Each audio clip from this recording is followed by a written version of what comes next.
तो शादी की तैयारियां कैसी चल रही हैं मिस्टर फौजी? मुझे लगता है तुमसे ज्यादा मेरी बटालियन एक्साइटेड है। छुट्टी की खबर मिलते ही बैचलर पार्टी प्लान कर लिया।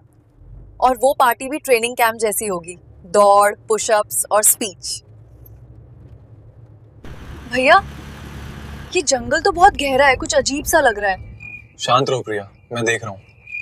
ये जगह बहुत सुनसान है, डर लग रहा है भैया। जल्दी सेफ जगह पहुंचेंगे ना?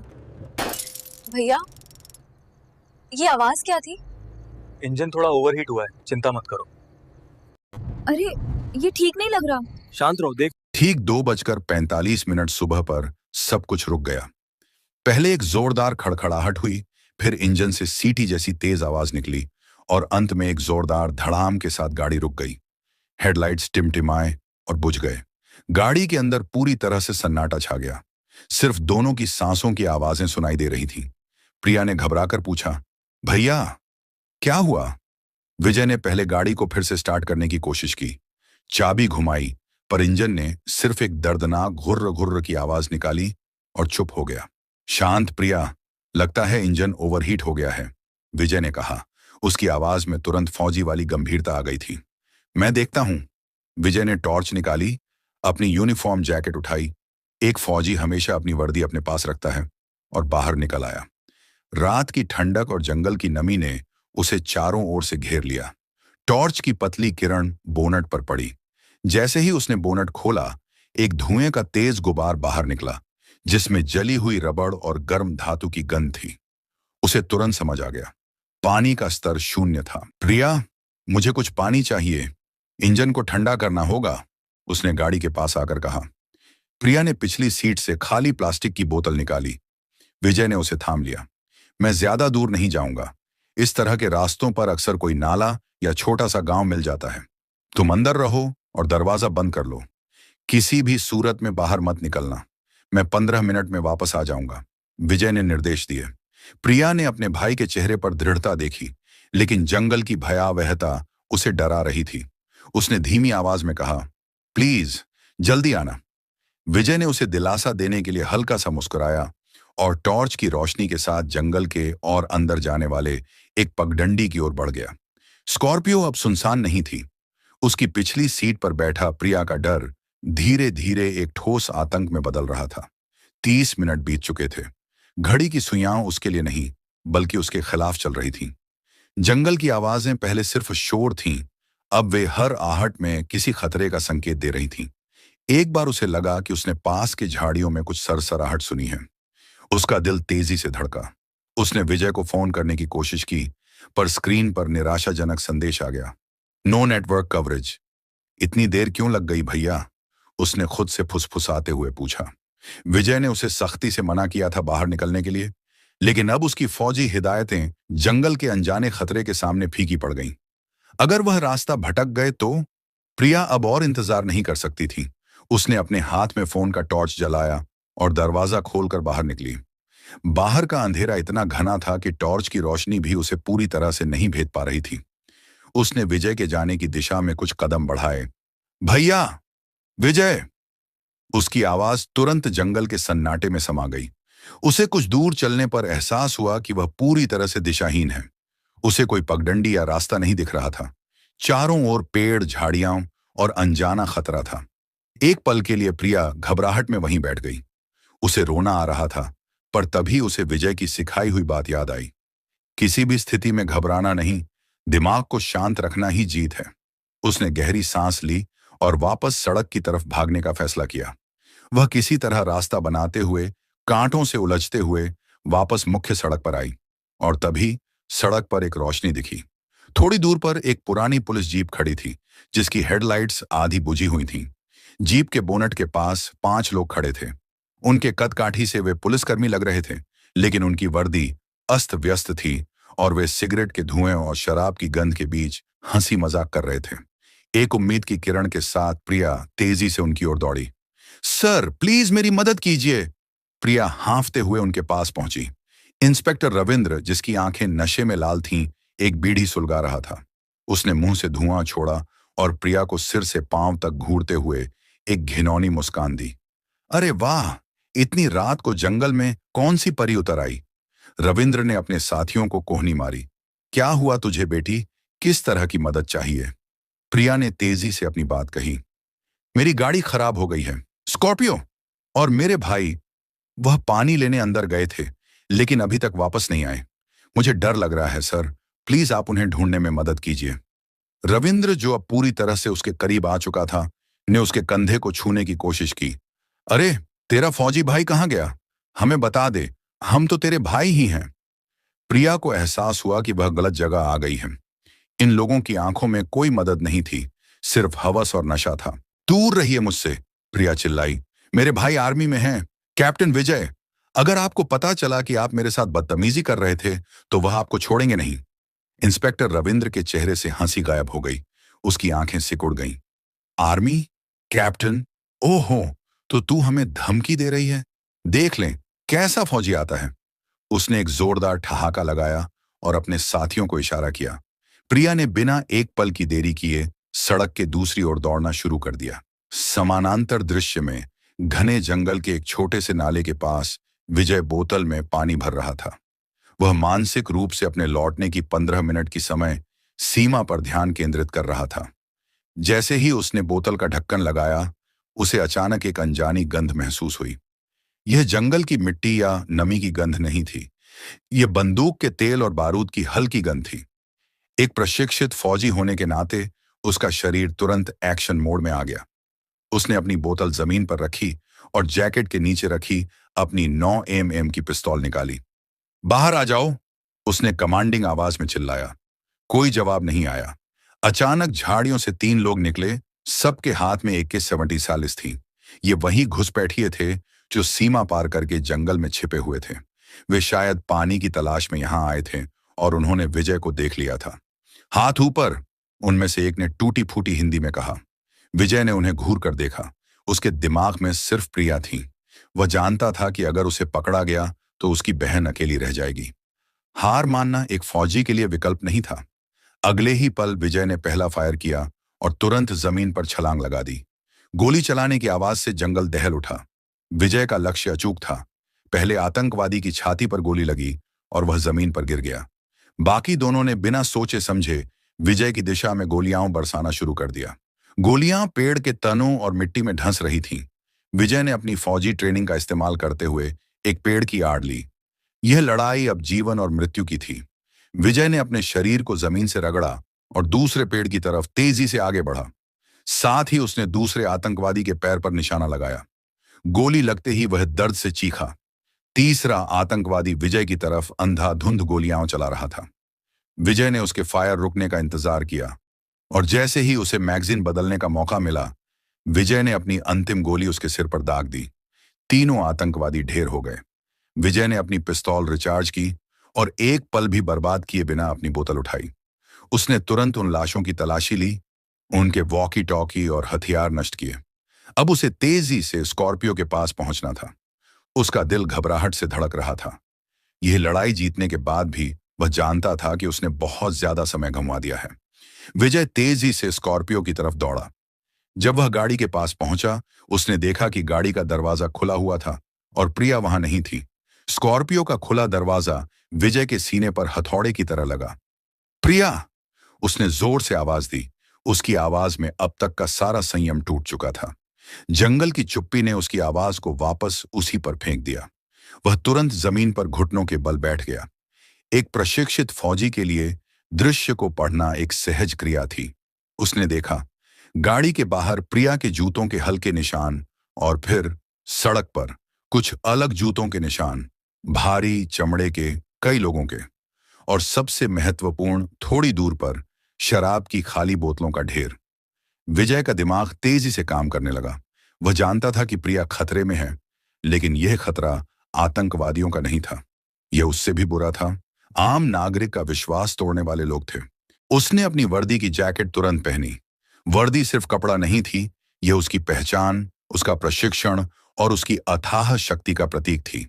उसने अपनी पिस्तौल, जो अब चार्ज थी, को अपनी कमर में छुपाया। वह तुरंत ट्रैकिंग शुरू नहीं कर सकता था। उसे पहले उस खतरे की दिशा निर्धारित करनी थी। उसने ध्यान से मिट्टी को देखा। प्रिया के पैरों के निशान भागते हुए जा रहे थे, लेकिन फिर उन्हीं निशानों के साथ भारी जूतों के निशान भी थे जो प्रिया के पीछे पड़ गए थे। पुलिस। विजय के मुंह से फुसफुसाहट में एक सख्त शब्द निकला। पुलिस की जीप की हेडलाइट्स की हल्की रोशनी और इंजन की दबी हुई आवाज उसे अब भी दूर से महसूस हो रही थी। विजय ने अपनी चाल धीमी की, लेकिन उसके कदमों में अब एक नया खतरनाक संकल्प था। वह शिकार नहीं था, बल्कि अब वह शिकारी बन चुका था। उसकी आंखों में एक खास चमक आ गई थी, वह चमक जो युद्ध के मैदान में अपने साथी को बचाने वाले कमांडो की आंखों में होती है। उसने सड़क के किनारे किनारे अंधेरे का सहारा लेते हुए जीप की आवाज की ओर तेजी से बढ़ना शुरू कर दिया। उधर प्रिया को पुलिसकर्मियों ने घेर लिया था। वह हाँफती हुई सड़क से थोड़ी दूर झाड़ियों की ओर भागने की कोशिश कर रही थी, लेकिन इंस्पेक्टर रविंद्र और उसके 2 साथियों ने उसे पकड़ लिया। कितना भागेगी रानी? रविंद्र ने उसका हाथ कसकर पकड़ा। प्रिया दर्द से चीखी। उसने विरोध किया। छोड़ो मुझे, मैं तुम्हें जेल भिजवाऊंगी। तुम सब अपनी वर्दी का अपमान कर रहे हो। रविंद्र ने एक घिनौना ठहाका लगाया। जेल बेटी, इस जंगल में हमारी ही चलती है। यहां कोई देखने वाला नहीं है कि कौन सी वर्दी किसकी इज्जत कर रही है। उन्होंने प्रिया को खींचकर वापस जीप की तरफ लाना शुरू कर दिया। प्रिया ने हर पल संघर्ष किया, लेकिन 3 नशे में धुत ताकतवर पुरुषों के सामने उसकी शक्ति कम पड़ गई। तभी रविंद्र ने अपने साथियों को धीमे स्वर में कहा, लगता है इसका फौजी भाई सच में आएगा। तुम दोनों जाकर उस तरफ इंतजार करो। जैसे ही दिखे दबोच लेना। इसे देखना चाहिए कि जब हम इसकी बहन के साथ क्या करते हैं तो उसका फौजी भाई क्या कर सकता है। यह सिर्फ बदतमीजी नहीं थी, यह विजय के मनोबल को तोड़ने की एक सोची समझी साजिश थी। जैसे ही रविंद्र प्रिया के साथ बदसलूकी करने लगा, तभी झाड़ियों से एक काला साया निकला। हाथ छोड़ दे उसे, एक शेर की दहाड़ जैसी आवाज जंगल में गूंजी। कैप्टन विजय अपनी यूनिफॉर्म जैकेट पहने क्रोध और प्रतिशोध की आग में धधकता हुआ सामने खड़ा था। रविंद्र ने आश्चर्य से विजय की ओर देखा। अरे, आ गया फौजी, इतनी जल्दी? विजय ने इंस्पेक्टर रविंद्र की तरफ एक कदम बढ़ाया। वर्दी पहने हो और ये हरकत कर रहे हो? तुम सब पर थूकता हूं। अब तुम देखोगे कि एक फौजी क्या करता है। इससे पहले कि विजय रविंद्र तक पहुंच पाता, रविंद्र के 2 साथी, जिन्हें उसने छिपने को कहा था, पीछे से निकले और विजय पर झपट पड़े। विजय ने पलटकर एक को जोरदार मुक्का मारा। वह जमीन पर गिर गया, लेकिन दूसरा पुलिसकर्मी विजय को कसकर पकड़े रहा। रविंद्र ने तुरंत बंदूक निकालकर विजय के सिर पर तान दी। यहीं रुक जा फौजी, वरना तेरी वर्दी की खातिर यहीं गोली मार दूंगा। प्रिया जोर से चिल्लाने लगी। भैया प्लीज हथियार मत उठाओ। विजय ने देखा कि रविंद्र की उंगली ट्रिगर पर थी। अपनी बहन की जान बचाने के लिए उसने अपने आप को समर्पण करने का नाटक किया। ठीक है, मैं हथियार नहीं उठाऊंगा, लेकिन प्रिया को छोड़ दो, विजय ने धीरे से कहा। रविंद्र जोर से हंसा। अब आया ऊंट पहाड़ के नीचे, इसे पकड़ो और इसे बांध दो। पुलिसकर्मियों ने विजय को जमीन पर गिराया। उन्होंने तुरंत जीप से मोटी रस्सियां निकाली। वे शायद किसी अपराधी को बांधने के लिए लाए थे। उन्होंने विजय को पूरी ताकत से बांधना शुरू कर दिया। विजय ने प्रतिरोध नहीं किया। वह जानता था कि यह सिर्फ एक रणनीति है। एक फौजी कभी हार नहीं मानता, वह केवल युद्ध की रणनीति बदलता है। वे उसे खींचकर पुलिस जीप के बोनट पर लाए। उन्होंने रस्सियां इतनी कसकर बांधी कि विजय के हाथों और कलाइयों में खून का प्रवाह कम होने लगा। इंस्पेक्टर रविंद्र अब पूरी तरह से विजयी महसूस कर रहा था। उसने विजय के सामने आकर उसे ताना मारा। देख फौजी, यह तेरी ताकत है। तू इस रस्सी से भी कमजोर है। तू देश की सेवा करता है, लेकिन तू अपनी बहन को बचा नहीं सकता। रविंद्र ने जानबूझकर विजय की आंखों के सामने प्रिया के साथ और ज्यादा बदसलूकी शुरू कर दी। विजय की नसें तन गईं। उसके शरीर में रस्सियों से बंधे होने का दर्द नहीं था। दर्द तो प्रिया की चीख और अपनी बेबसी का था। उसकी आंखें जलने लगीं। उसने अपने अंदर की सारी शक्ति, सारे प्रशिक्षण और अपनी बहन के लिए प्रेम को एक जगह केंद्रित किया। उसकी आंखें अब लाल नहीं थीं, बल्कि स्टील की तरह चमक रही थीं। कैप्टन विजय जीप के गर्म बोनट पर बंधा हुआ था। रात की ठंडी हवा और गर्म धातु का मिश्रण उसके शरीर को सुन्न कर रहा था, पर अंदर ही अंदर एक ज्वालामुखी धधक रहा था। इंस्पेक्टर रविंद्र उसकी आंखों के सामने प्रिया को आतंकित कर रहा था। रविंद्र का हर शब्द, हर हरकत विजय के लिए एक नया घाव था। तू कहता था कि तू हमें छोड़ेगा नहीं? रविंद्र ने विजय की तरफ मुड़कर घिनौनी हंसी के साथ पूछा। देख ले, तेरा फौजी होना अब किसी काम नहीं आ रहा। तेरी वीरता कहां गई? तेरी बहादुरी कहाँ है? विजय ने रविंद्र को घूर कर देखा। उसकी आंखें स्थिर थीं। यह क्रोध का क्षण नहीं था, यह संकल्प का चरम क्षण था।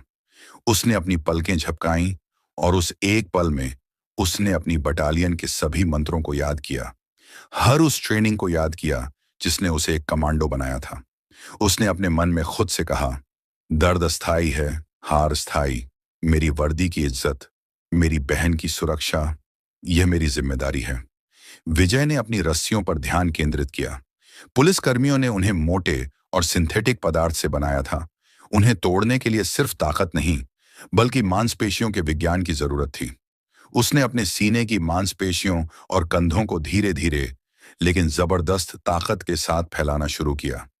यह इतनी धीमी प्रक्रिया थी कि रविंद्र और उसके साथी इसे नोटिस नहीं कर पाए।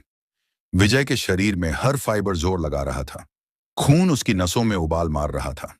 पहले उसकी पीठ की मांसपेशियां तनी, रस्सियां उसकी छाती और कंधों को काट रही थीं। मांस पर दबाव पड़ रहा था और दर्द असहनीय था, पर विजय ने दर्द को नजरअंदाज किया। उसने अपने शरीर के केंद्र से ताकत खींची। उसकी सांसें तेज हो गईं और उसके माथे पर पसीना चमकने लगा। जीप के बोनट पर पड़े विजय का शरीर एक मूर्ति की तरह दिखाई दे रहा था, एक ऐसी मूर्ति जिसके अंदर एक शक्तिशाली इंजन चल रहा था। रविंद्र, जो प्रिया को धमकाने में मशगूल था, को सुनाई नहीं दिया, लेकिन वहां खड़े एक युवा सिपाही को छर्र छर्र की एक दबी हुई आवाज सुनाई दी। यह आवाज रस्सियों के तंतुओं के टूटने की थी। सिपाही ने विजय की तरफ देखा। विजय ने अब अंतिम ताकत लगाई। उसने अपने शरीर को एक झटके में फुलाया। धड़ाक! अचानक रस्सियां भयानक आवाज के साथ फट गईं। विजय एक दहाड़ के साथ बोनट से उठ खड़ा हुआ। उसके हाथों और कलाई पर खून के गहरे निशान थे, लेकिन उसकी आंखों में अब केवल प्रतिशोध की ज्वाला थी। यह एक आर्मी कमांडो का गर्जन था जिसने जंगल के सन्नाटे को चीर दिया। इंस्पेक्टर रविंद्र और उसके साथी एकदम से सकते में आ गए। उन्होंने कभी नहीं सोचा था कि कोई इंसान इतनी मजबूत रस्सियों को तोड़ सकता है। अरे यह कैसे हुआ? रविंद्र हकलाया। उसके हाथ से पिस्तौल छूटने ही वाली थी। विजय अब रविंद्र की तरफ बढ़ा। उसका पहला काम अपनी बहन को सुरक्षित करना था। प्रिया, पीछे हट जाओ, विजय ने आदेश दिया। प्रिया, जो इस भयानक दृश्य को देख रही थी, तुरंत एक पेड़ के पीछे छिप गई। अब विजय और 5 पुलिसकर्मियों के बीच सीधा मुकाबला था। विजय का पहला निशाना वह सिपाही बना जिसने उसे कसकर बांधा था। विजय की गति अविश्वसनीय थी। उसने सिपाही के कंधे पर एक जोरदार वार किया, जिसे मार्शल आर्ट्स में जॉइंट लॉक कहा जाता है। सिपाही दर्द से कराहता हुआ जमीन पर गिर गया। विजय दूसरे सिपाही की तरफ मुड़ा, जो लाठी निकालने की कोशिश कर रहा था। विजय ने उसके हाथ से लाठी छीन ली और एक ही झटके में उसे तोड़ दिया। एक प्रशिक्षित फौजी जानता था कि लड़ाई में हथियार दुश्मन का नहीं होना चाहिए। रविंद्र ने आखिरकार अपनी पिस्तौल उठाई और विजय की तरफ निशाना लगाया। रुक जा, मैं गोली मार दूंगा। विजय ने कोई प्रतिक्रिया नहीं दी। उसने रविंद्र की बॉडी लैंग्वेज को पढ़ा। वह जानता था कि रविंद्र नशे में है और घबराया हुआ है। वह गोली चलाने की हिम्मत नहीं करेगा, क्योंकि गोली की आवाज से और ज्यादा पुलिस या सेना आ सकती थी। विजय ने जमीन पर पड़े एक पत्थर को उठाया और उसे इतनी तेजी से रविंद्र के हाथ पर फेंका कि पिस्तौल छपाक की आवाज के साथ उसके हाथ से छूटकर दूर जा गिरी। अब यह सिर्फ मैन टू मैन फाइट थी। विजय ने इंस्पेक्टर रविंद्र को पकड़ा। तुम इस वर्दी के लायक नहीं हो, विजय ने ठंडी आवाज में कहा। उसने रविंद्र को एक ऐसी जगह मुक्का मारा जहां उसका संतुलन तुरंत बिगड़ गया। बाकी बचे 2 पुलिसकर्मियों ने हमला करने की कोशिश की, पर विजय ने अपनी फौजी ट्रेनिंग के सबसे क्रूर और प्रभावी मूव्स का इस्तेमाल किया। हर मुक्का, हर किक एकदम सटीक और निर्णायक थी। कुछ ही मिनटों में 5 पुलिसकर्मी जमीन पर पड़े दर्द से कराह रहे थे। इंस्पेक्टर रविंद्र खून से लथपथ दर्द से चिल्लाया, भागो यहां से, वरना मैं तुम सबको यहीं दफन कर दूंगा। विजय ने अपनी पूरी ताकत से दहाड़ा। पुलिसकर्मी अपनी जान बचाने के लिए जैसे तैसे लड़खड़ाते हुए जीप की तरफ दौड़े। रविंद्र ने हांफते हुए ड्राइवर सीट संभाली। इंजन स्टार्ट हुआ और जीप तेजी से वहां से धूल उड़ाती हुई भाग निकली। विजय ने भागती हुई जीप को देखा, लेकिन उसने उनका पीछा नहीं किया। उसका मिशन पूरा हो चुका था। उसने तुरंत प्रिया की ओर देखा। वह पेड़ के पीछे से निकलकर डर और राहत के आंसू बहा रही थी। विजय उसके पास गया, अपने घायल हाथों से उसे गले लगाया। सब ठीक है प्रिया, मैं आ गया हूं। तुम सुरक्षित हो?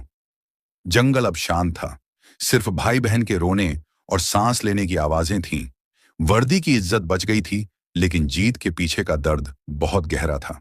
जंगल में अब सन्नाटा था, लेकिन पिछली रात के आतंक के अवशेष हर जगह मौजूद थे। टूटी रस्सियां, मिट्टी में दबे पैरों के निशान और सबसे जरूरी, प्रिया की आत्मा पर लगा घाव। विजय ने अपनी यूनिफॉर्म जैकेट प्रिया के कंधों पर डाली। उसके अपने हाथ पर रस्सियों के गहरे लाल निशान थे, लेकिन उसे अपने दर्द की परवाह नहीं थी।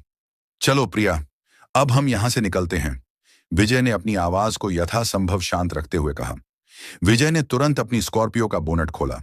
सौभाग्य से इंजन में अब ज्यादा गर्मी नहीं थी। उसने बोतल का पानी रेडिएटर में डाला। कुछ प्रयासों के बाद इंजन फिर से गर्राहट के साथ चालू हो गया। यह एक छोटी सी जीत थी, जिसने उन्हें उस भयावह जगह से निकलने का रास्ता दिया। उन्होंने धीरे धीरे स्कॉर्पियो को उस सड़क पर आगे बढ़ाया जहां से पुलिस जीप भागी थी। प्रिया अभी भी सदमे में थी, पर विजय के बगल में होने से उसे सुरक्षा का एहसास हो रहा था। भैया, तुम ठीक हो? प्रिया ने लड़खड़ाती आवाज में पूछा। मैं बिल्कुल ठीक हूं, मेरी शेरनी, विजय ने जवाब दिया। उसने अपना एक हाथ स्टीयरिंग पर और दूसरा हाथ प्रिया के कंधे पर रखा। तुमने बहादुरी दिखाई। तुमने उन्हें बता दिया कि तुम एक फौजी की बहन हो। पर विजय जानता था कि यह सिर्फ दिलासा था। एक फौजी का पहला सिद्धांत है, नो मैन लेफ्ट बिहाइंड। उसने अपनी बहन को खतरे में डाल दिया था, और अब वह यह सुनिश्चित करेगा कि जो हुआ उसका न्याय मिले। जैसे ही वे अगले शहर की सीमा पर पहुंचे, विजय ने एक सुरक्षित जगह पर गाड़ी रोकी और तुरंत अपने फोन से अपने कमांडिंग ऑफिसर सीओ को कॉल किया। सर, कैप्टन विजय बोल रहा हूं। मुझे तुरंत एक गोपनीय रिपोर्ट दर्ज करानी है। अगले 20 मिनट में विजय ने संक्षिप्त सैन्य भाषा में पिछली रात की पूरी घटना का ब्यौरा दिया।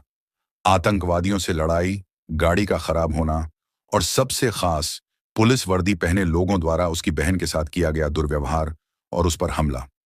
सीओ ने तुरंत कार्रवाई का आश्वासन दिया। कैप्टन, आप सीधे अपने गांव जाइए। मैं तुरंत डीजीपी मुख्यालय और स्थानीय सैन्य खुफिया इकाई को सूचित कर रहा हूं। यह सिर्फ आपराधिक मामला नहीं है, यह वर्दी की अखंडता का मामला है। विजय ने फोन रखा और फिर एक स्थानीय पुलिस स्टेशन में फोन करके आधिकारिक शिकायत दर्ज कराई, जिसका रिकॉर्ड उसने अपने सीओ को भी भेजा। अगली सुबह खबरें आग की तरह फैल गईं। जब यह बात उच्च पुलिस अधिकारियों और सेना मुख्यालय तक पहुंची कि एक सेवारत कैप्टन की बहन को पुलिसकर्मियों ने बंधक बनाने और दुर्व्यवहार करने की कोशिश की, तो एक बड़ा हड़कंप मच गया। सुबह 10 बजे तक विजय के गांव के पास के पुलिस मुख्यालय में एक उच्च स्तरीय बैठक बुलाई गई। सेना के सीनियर अधिकारी, मेजर जनरल स्तर के, ने सीधे DGP, director general of police से बात की। डीजीपी ने साफ निर्देश दिया, यह एक राष्ट्रीय शर्म है। जिस वर्दी का काम नागरिकों की रक्षा करना है, वही वर्दी जब शैतानी करती है तो हमें उसे जड़ से उखाड़ फेंकना होगा। इंस्पेक्टर रविंद्र और उसके साथियों को तुरंत गिरफ्तार किया जाए और सेवा से बर्खास्त किया जाए। जांच टीम तुरंत हरकत में आई। पुलिस जीप को, जो रविंद्र ने वापस स्टेशन पर खड़ी कर दी थी, फोरेंसिक जांच के लिए जब्त कर लिया गया। जीप के बोनट पर पड़े विजय के रस्सियों से जूझने के निशान और रात में हुई जबरदस्त मारपीट के सबूत रविंद्र और अन्य सिपाहियों के छोटिल होने के कारण साफ दिखाई दे रहे थे। विजय ने अपनी बहन के साथ पुलिस स्टेशन जाकर औपचारिक बयान दर्ज कराया। प्रिया ने अपनी बहादुरी को बनाए रखा और पूरी घटना को विस्तार से बताया। दोपहर होते होते रविंद्र और उसके 4 साथियों को उनके घरों से गिरफ्तार कर लिया गया। एक उच्च पुलिस अधिकारी ने प्रेस कॉन्फ्रेंस में कहा, यह भारतीय पुलिस के इतिहास में एक काला दिन है। हम कैप्टन विजय और उनकी बहन से माफी मांगते हैं। वर्दी की गरिमा को ठेस पहुंचाने वाले इन 5 कर्मियों को तत्काल प्रभाव से सेवा से बर्खास्त, डिसमिस्ड फ्रॉम सर्विस किया जाता है। इनके खिलाफ आपराधिक मामला चलेगा और इन्हें सख्त सजा मिलेगी। सेना के एक जवान की बहन के साथ ऐसी हरकत बर्दाश्त नहीं की जाएगी। शाम होते होते विजय और प्रिया अपने घर में सुरक्षित थे। टीवी और अखबारों में यह खबर मुख्य शीर्षक बनी हुई थी, फौजी ने बचाया बहन को, दुराचारी पुलिसकर्मी बर्खास्त। प्रिया ने राहत की सांस ली। भैया, तुम्हें उन सबको उसी रात सजा देने की जरूरत नहीं थी। तुमने अगले दिन उन्हें हमेशा के लिए हटा दिया। विजय ने मुस्कुराते हुए अपनी यूनिफॉर्म जैकेट उठाई, जो अब साफ और करीने से तय की हुई थी। देखो प्रिया, एक फौजी का काम सिर्फ दुश्मनों से देश की रक्षा करना नहीं है, उसका काम अपने देश के हर नागरिक की गरिमा की रक्षा करना है। उस रात मैंने दोनों काम किए। मैंने पहले आतंकवादियों से लड़ा और फिर मैंने अपनी वर्दी की गरिमा को उन भ्रष्ट लोगों से बचाया। विजय ने प्रिया के माथे पर प्यार से चूमा। न्याय हो चुका था, लेकिन उन्हें हमेशा याद रहेगा कि उस रात जंगल के अंधेरे में एक भाई अपनी बहन के लिए और एक फौजी अपनी वर्दी के सम्मान के लिए जिंदगी की सबसे बड़ी लड़ाई लड़ा था। दोस्तों, मेरा मानना है कि कोई भी अधिकारी, चाहे वह डीएम हो या दरोगा, अपने पद का दुरुपयोग नहीं करना चाहिए, बल्कि अपने पद का सदुपयोग करना चाहिए। अगर आप हमारी बात से सहमत हैं, तो इस वीडियो को लाइक करें, चैनल को सब्सक्राइब करें। मिलते हैं अगले वीडियो में, तब तक के लिए जय हिंद, जय भारत।